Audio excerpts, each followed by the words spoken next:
Have you ever wondered why an average looking woman never admits that she's average? Oh, yeah, it blows my mind. But look, if you haven't seen the Whatever podcast, it has over 4 million subscribers. And I periodically watch episodes of that when I'm scrolling through YouTube. And they have a panel of women on their podcast all the time. And one of the things they do often is they ask these women to rate themselves out of 10, but they can't choose 7.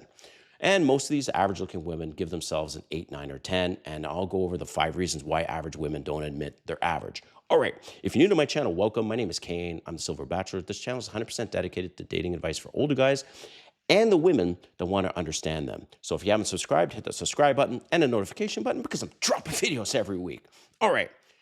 So average looking women never admit they're average. And it's so obvious. And you're like, how do you rate yourself an 8, 9, or 10 when you are clearly average? Because us guys are probably a little more on the critical side of ourselves. We give ourselves probably less points than what we should. But yet women give themselves 2, 3, 4, maybe even 5 points extra than what they actually are. So I'm going to get into this video on the 5 reasons why average looking women don't admit that they're average. Number 1 is that women are socially conditioned to never undervalue their beauty.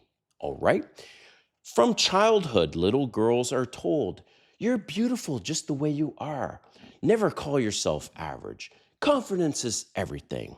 And society praises women for self-esteem, not self-awareness. And women grow up as little girls always believing that they're beautiful. Okay, cool.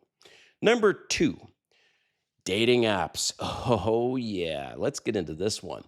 Number 2 is modern dating apps have inflated women's ego and the competition. Okay, apps like Tinder, Hinge, Bumble, etc., create this unlimited male attention. The average woman, average on a dating app, will get 50 to 100 likes per day. And I remember one time meeting a 70-year-old in the airport. I was getting some lunch and she was sitting beside me. We get talking. I find out she's single. And I ask her, are you on any dating apps? And she said, no, I hate dating apps. And I'm like, why? She said, they're overwhelming. I'm like, I try not to laugh, but I'm like, overwhelming? How? She's like, oh, I just get all these messages from these guys that want to sleep with me. And she's 70 years old, not even average looking 7-year-old. I mean, she was like a 3 out of 10 at best. And I'm thinking, wow, compared to the average firefighter. And I met this guy, firefighter, good looking, 6'3", 230 pounds, jack dude, and he only gets 5 likes a day on a dating app. And yet he was really, really impressed with that. I didn't have the heart to break him and say, yeah, women get 50 to 100. So quick story on this one is one time, and you're probably thinking, well, Silver Bachelor, where you come up with all these numbers, right? I come up with these numbers with the feedback I get from random women that I ask questions to. I have this YouTube channel. I am naturally curious about people's dating life when I talk to people.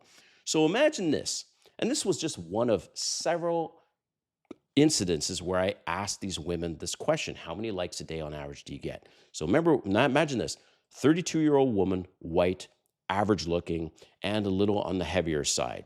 And she said she was getting off Bumble because she had 1,500 likes in the last like 3 months. That's basically 50 to 60 per day. All right.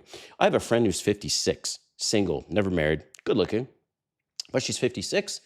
She had to go through 1,100 messages in a couple months. No, excuse me, 1,100 likes because she was on Bumble. 1,100 likes in a couple months. And this is the volume that women are getting. And even if she's average, her ego is inflated and it's artificial. I mean, there's men that are so thirsty and they're going after these women, and they get this validation from men that even are above their league. Okay. But yet there's even men slipping into DMs, famous guys slipping into an average woman's DM. So her ego is like this. So that's why if she's average, she's not going to admit she's average because of the attention she's getting on dating apps. That's number two. Number three, social media rewards delusion, not accuracy. When you have Instagram filters, Facetune, different angles. Like I've seen so many below average women taking a photo from the top, right, to kind of camouflage their actual body shape. They take it purposely from the top and it's delusional. They're giving off this image. Same with filters. I can't stand heavy filters because I see it all the time. It's not their real self. In fact, there's a person that is close to me that uses filters all the time, and I see her in reality and like that's not what she looks like. Or heavy use of makeup, okay, is another way. So it's delusion. And other influencers, it's the same thing. Women see these other influencers and they think, oh wow, she's so beautiful. And yet you strip away the filters, you strip away the makeup, you put her in the actual the front angle. She doesn't look like that, okay? So that's another reason why women, average looking women, don't admit they're average. All right. Number four, average men are pursuing them. All right. And that skews their perception. Women are rarely getting honest feedback. And what they're getting attention from on these dating apps typically are lonely guys, thirsty guys, men who are just swiping on everything, or men are just lowering their standards to get a date. Okay. And it's just artificial attention, artificial numbers, but that's what women are seeing. And so they just start to assume, well, I must be beautiful. All right. So, number five, last one, is admitting that you're average lowers your dating leverage. Women instinctively know that saying I'm average means she's going to get less demand, less attention, and therefore less power. So staying above average in their story gives them more negotiating power, more dating options, more self-protection, and more social currency. But I want to hear from you guys in the comments what you think of this, because it blows my mind whenever I see these podcasts and women are giving themselves 8s, 9s, and 10s, and I'm thinking, honey, you're at best of 4 or 5, right? But I just wanted to give you this video for some context, but let me know what you think. We'll see you next time.